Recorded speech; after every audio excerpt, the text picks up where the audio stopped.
तो दोस्तों आज की मूवी एक टाइम लूप यानी काल चक्र के बारे में है, जिसमें हम कुछ अजीबोगरीब बच्चों और लोगों की कहानी देखेंगे। ऐसी ही और भी मूवीज के लिए हमारे चैनल को सब्सक्राइब करें। तो आइए शुरू करते हैं। मूवी शुरू होती है जेक नाम के लड़के से, जो एक सुपरमार्केट में काम करता है। उसकी बातों से पता चलता है कि उसके ज्यादा दोस्त नहीं है और वो बहुत ही अकेला फील करता है। एक दिन उसके घर से फोन आता है और वो अपनी कलीग शैली से लिफ्ट लेकर घर की तरफ जाता है। उनकी बातों से पता चलता है कि वो अपने दादाजी के पास जा रहा है, जिनको डिमेंशिया यानी पागलपन की बीमारी है। वो जेक को घर न आने को कहते हैं और बताते हैं कि यहाँ खतरा है। जेक को लगता है कि शायद दवाई ना लेने के कारण वो ऐसा बोल रहे हैं। वो चल ही रहे होते हैं कि अचानक गाड़ी के सामने एक बूढ़ा आ जाता है और जेक नोटिस करता है कि उसकी आंखें एकदम सफेद हैं। वो घर पहुँचते हैं और जेक देखता है कि पूरा घर अस्त व्यस्त है और उनके पीछे की फेंस भी टूटी हुई है। वो पीछे जाता है और वहाँ उसे दादाजी गिरे हुए मिलते हैं। वो देखता है कि उनकी दोनों आंखें गायब है और वो जल्दी से 911 पे कॉल करता है। तभी उसके दादाजी उसका हाथ पकड़ते हैं और उसे एक आइलैंड पर जाने को कहते हैं। वो उसे एमर्सन और पोस्ट कार्ड को ढूंढने को कहते हैं ताकि वो काल चक्र से होकर 3 सितंबर 1943 में जा सके। वो बताते हैं कि एक पक्षी वहाँ उसे सब कुछ बता देगा। इतना कहते ही वो बेजान हो जाते हैं। तभी एक मॉन्स्टर आता है और इससे पहले कि वो उन पर हमला कर पाए, शैली गन लेकर वहाँ आती है और वो मॉन्स्टर भाग जाता है। आगे का सीन 1 महीने बाद का है, जहाँ जेक जो अभी भी सदमे में है अपने डॉक्टर मिस गोलन को उस मॉन्स्टर के बारे में बताता है। वो बताता है कि कैसे उसके दादाजी बचपन में उसे मॉन्स्टर की कहानी सुनाते थे। इसी के साथ हम उसके बचपन के दिन देखते हैं, जहाँ उसके दादाजी उसे कहानी सुनाते हैं कि कैसे वो बचपन में वेल्स शहर के एक बालगृह में रहते थे, जो सिर्फ स्पेशल बच्चों के लिए था। वहाँ के प्रिंसिपल मिस पेरीग्रीन, जो कि एक पक्षी में बदल सकती थी, उन सबका ध्यान रखती थी। वो कुछ स्पेशल बच्चों के बारे में भी बताते हैं, जैसे ब्रॉनविन और विक्टर, जिनमें बहुत ताकत थी, ह्यू जिसमें मधुमक्खियां रहती थी, और रेमा जो हवा से भी हल्की थी। आगे हम देखते हैं कि जेक बचपन में वो तस्वीरें अपने स्कूल में भी दिखाता था, लेकिन सब उसकी बातों का मजाक बनाते थे और इसीलिए उसे भी कहीं ना कहीं अपने दादाजी की बातों पर विश्वास नहीं होता था। प्रेजेंट टाइम में जेक अपनी फैमिली के साथ अपना बर्थडे बनाता है, जहाँ उसकी आंटी उसके दादाजी एब की एक बुक उसे देती है। जेक देखता है कि यह बुक एमरसन ने लिखी है और इसमें उसे मिस पेरीग्रीन का एक पोस्ट कार्ड मिलता है, जो सिर्फ 2 साल पुराना है। पोस्ट कार्ड में वो एब को दोबारा मिलने को कह रही है। जेक और उसकी फैमिली डॉक्टर गोलन के पास जाती है, जो जेक को पोस्ट कार्ड वाली जगह जाकर मिस पेरीग्रीन से मिलने की सलाह देती है। वो कहती है कि शायद इससे उसके मन का वहम दूर हो जाएगा। जेक अपने पिता को लेकर पोस्ट कार्ड वाली जगह कैन होम में आ पहुँचता है और वो लोग वहाँ के इकलौते होटल में रुकते हैं। जेक के जिद करने पर उसके डैड 2 लड़कों को पैसे देते हैं और उन्हें जेक को बालगृह तक ले जाने को कहते हैं। वहाँ पहुंचकर वो देखता है कि बालगृह पूरी तरह जला हुआ है और वो वापस होटल आ जाता है। वहाँ एक आदमी उसे बताता है कि कैसे 3 सितंबर 1943 को एक जर्मन हमले में वो घर तबाह हो गया था और प्रिंसिपल और सभी बच्चे मारे गए थे। जेक सच्चाई पता करने एक बार फिर वहाँ जाता है। वो घर देख ही रहा होता है कि उसे वहाँ एक लेडी दिखाई देती है।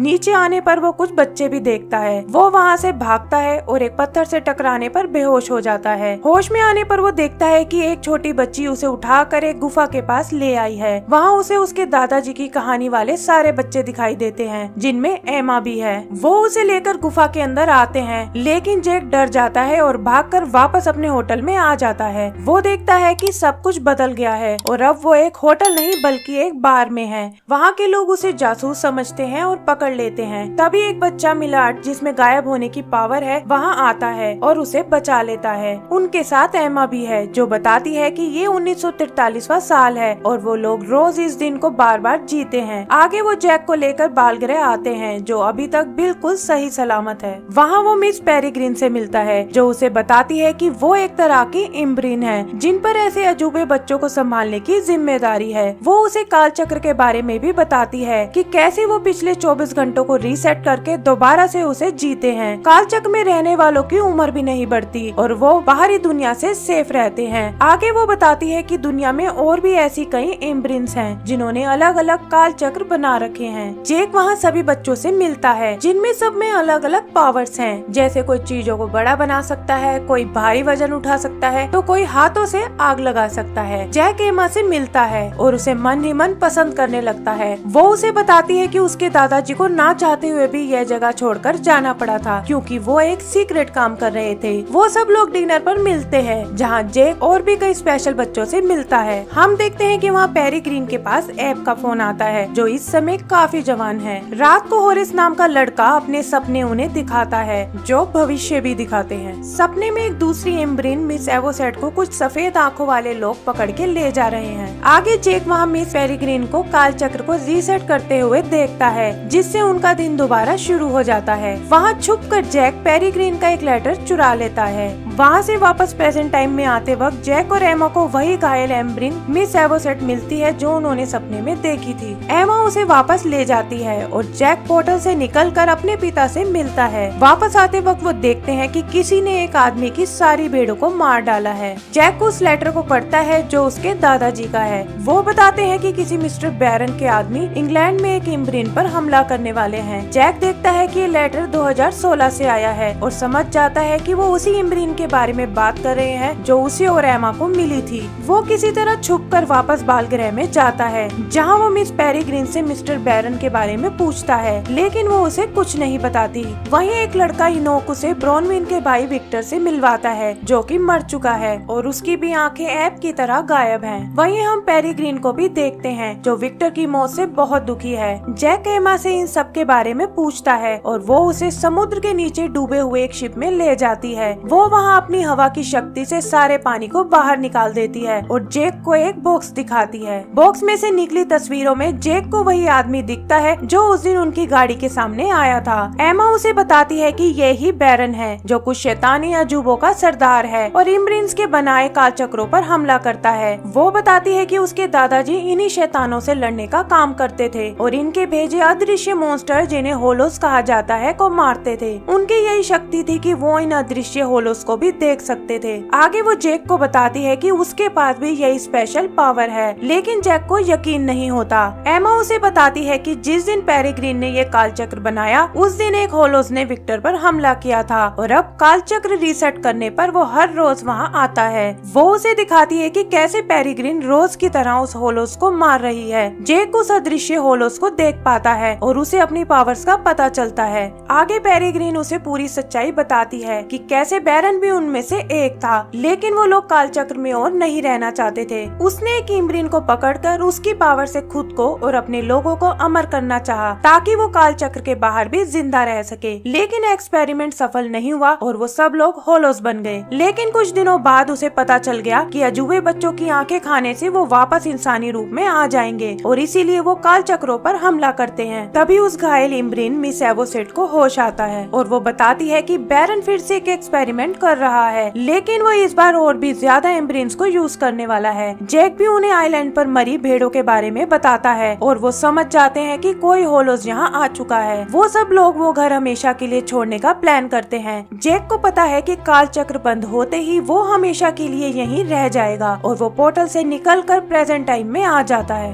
वहाँ आइलैंड वालों को बीच पे एक लाश मिलती है, जिसकी आंखें भी गायब हैं। जैक वापस पोर्टल की तरफ भागता है और एक आदमी जो फोटोग्राफर बनकर आइलैंड पर आया था, उसका पीछा करता है। पोर्टल में जैक को पता चलता है कि वो आदमी असल में बैरन है और उसी ने डॉक्टर गोलन बनकर उसे यहाँ आने को कहा था, ताकि वो इस काल चक्र का पता लगा सके। वो जैक को लेकर बालगृह आता है, जहाँ वो बच्चों को कैद करता है और मिस पेरिग्रीन को पक्षी बनाकर अपने साथ ले जाता है। पेरिग्रीन जाने से पहले जैक को बताती है कि उसे बैरन के साथ आए होलोस से बच्चों को बचाना होगा। जैक और मिस एवोसेट बच्चों के साथ मिलकर पूरे घर को सुरक्षित बनाने में लग जाते हैं। वहीं जैक की बात अपने दादा से भी होती है। आगे वो होलोस वहाँ आता है और मिस एवोसेट को मार डालता है। वो इनोक को भी मारने की कोशिश करता है, लेकिन जैक उसे बचा लेता है। आगे वो सब उससे बचते हुए घर से बाहर आ जाते हैं और तभी काल चक्र के रीसेट न होने की वजह से जर्मन बॉम्ब घर पर गिरता है और वो होलोस मारा जाता है। सब लोग बचकर बीच पर आते हैं, जहाँ एमा अपनी पावर से उस डूबे हुए शिप को फिर से ऊपर ले आती है। अपनी पावर्स यूज करके वो उसे चलने लायक बना देते हैं। वो लोग बैरन के पीछे जाते हैं, जो मिस एवोसेट के काल चक्र में है। ये काल चक्र आज से 6 महीने पहले बनाया गया था, मतलब जैक के दादा एब की मौत से पहले।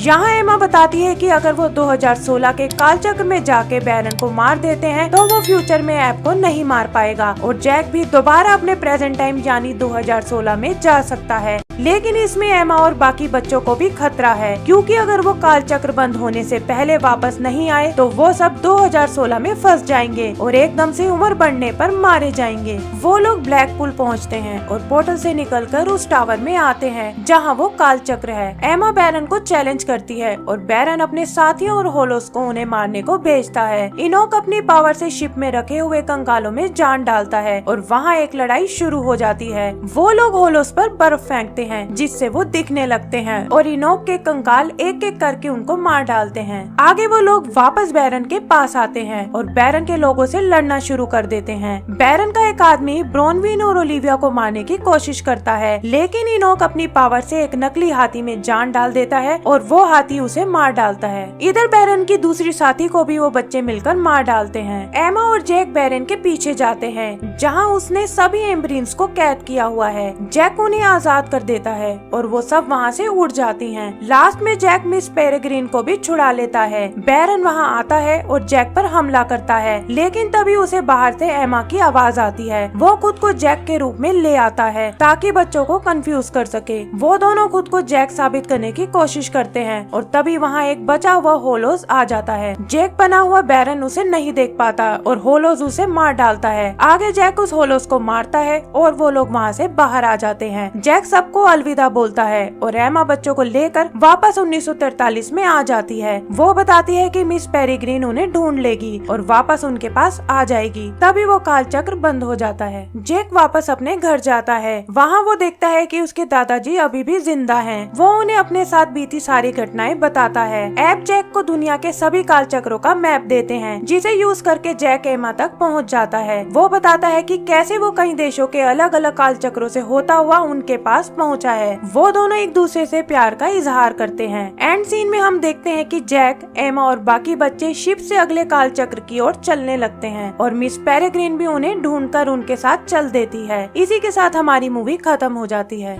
दोस्तों, अगर आपको ये मूवी पसंद आई हो तो प्लीज हमें लाइक एंड सब्सक्राइब करें। Thank you.